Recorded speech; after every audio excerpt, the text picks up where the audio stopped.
got a little back on me, but.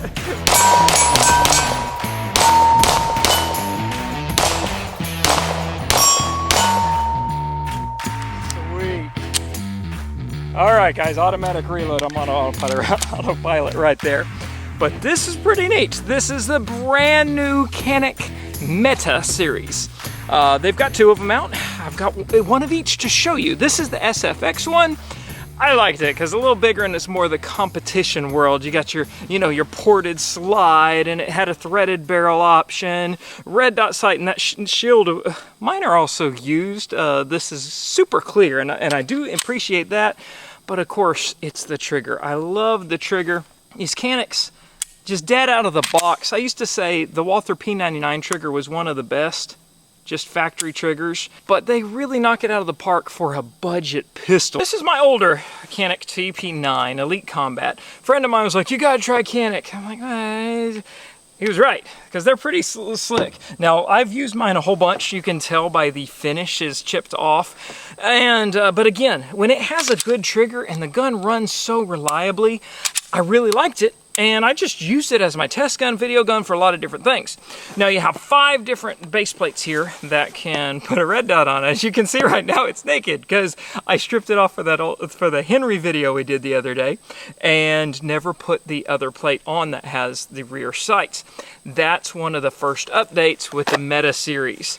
So as you can tell, your rear sight is in place of the slide, and they also gave it a nice sharp angle so you can do emergency malfunction drills off your belt. You can grab it and use it as a slide release that way. As a slide handle. If you're, of course, the red dot's in the way on this one. One thing I did have a complaint about is how squished your hand was, which pushes you up into the grip. Okay, I can get that, but it's good for concealed carry because it would be shorter, okay? But I put that magwell on and it's a little bit tight there. The METE series is extended almost to the other extreme. Now, this is the SFX one, and I put their optional funnel on here, and I threw the red dot on, and then I have that thread pattern is going to look weird to y'all who are not familiar with the Griffin Cam Lock. Okay, it's just one. On the SFX, they went to American threads, which is great, because this is like the 15 left-handed millimeter. You had to do something special. This is the 1/28, so my adapter fitted on there, much easier.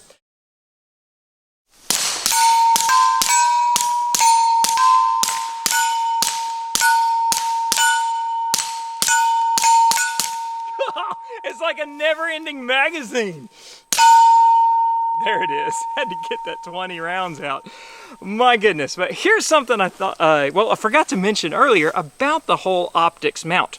And that was a big upgrade for this, because as you saw my other pistol, when the optic was off, well, now I have no rear sight. In a defensive situation, you want something that co-witnesses in case, your optic nukes out, or it just helps you acquire.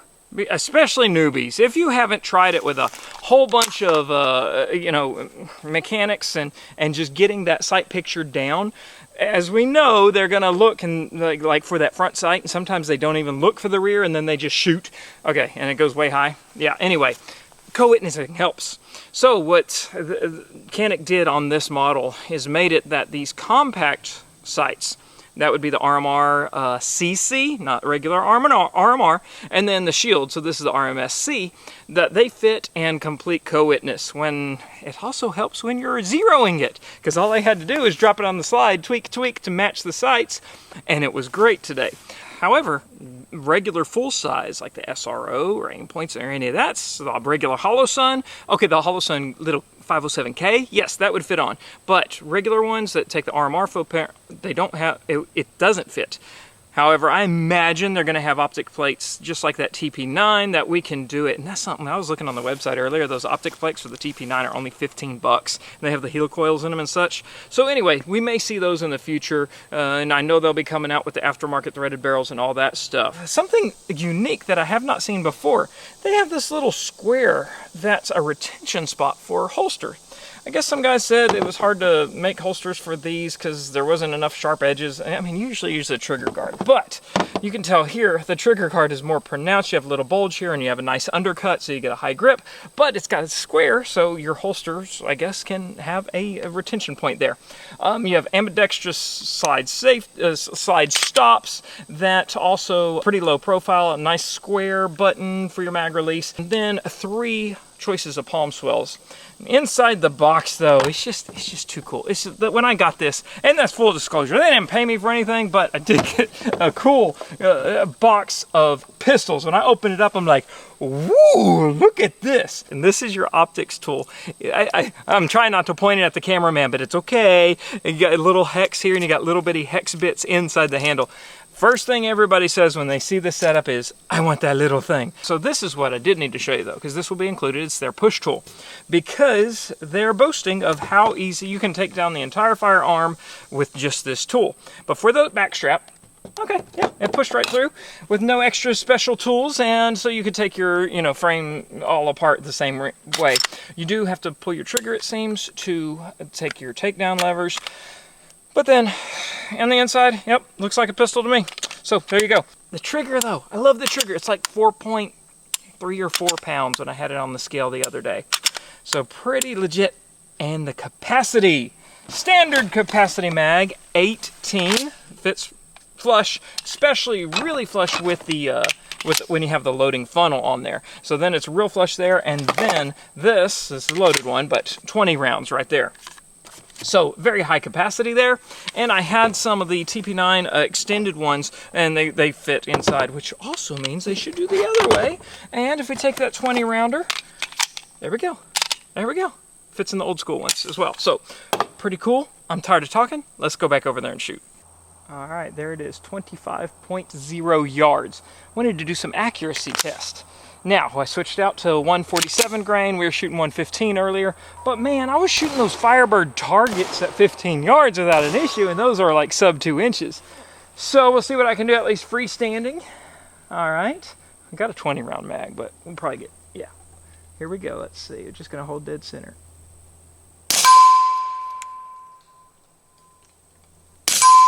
Oh my gosh, it stacked it. Oh my gosh. Oh, I pulled that one low left. Now it opened up a little bit. There we are, right in the same thing again.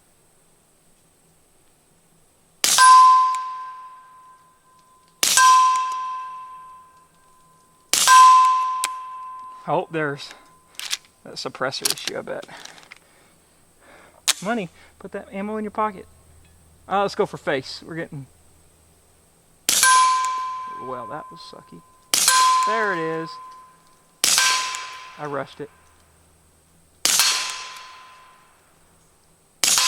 Yeah.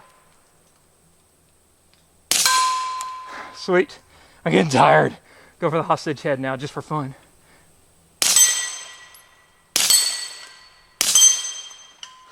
Probably won't see it on video, but the sunlight's right behind it. I can see the streak of the bullet in the sunlight, so that's pretty cool.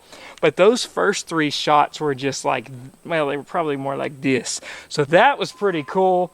A lot of those flyers were me just pulling, but the first 3, that really shows what the accuracy could be if you did everything right, because that was pretty good. That's accurate. I like it. And a lot of it's due to that trigger, though. Gotta have a good trigger. So if you're looking for a nice budget gun, I know PSA had the other models always on sale. So you could probably find a really good deal on the new Canik too. Now the name, METE, it's some like emperor in like 8200 that put together the Turkish army. So I had to ask like 4 times, how are we saying this again? But that's it. I like the SFX because the larger competition style. But if you're gonna really defensive carry, the SFT would be more your choice because it's just gonna be a little more compact. So I think that's about all there is to it. I know you're wondering about the price. This one's going to be, the SFX is going to be retail at $579, and then the SFT was $519. I was shocked when I saw those prices because that's retail, so that means we're gonna see them in the $400 areas. So that is about all there is to it. Thanks for joining me at the range. I'm gonna probably shoot a little more anyway. Okay, I love you, bye-bye.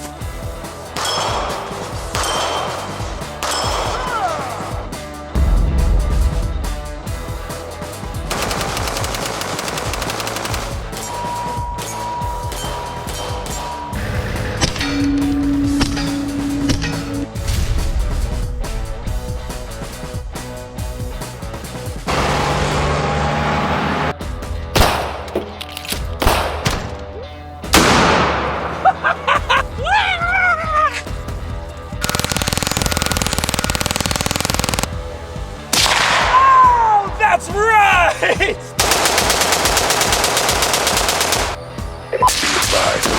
RCXD spotted. Did you see that?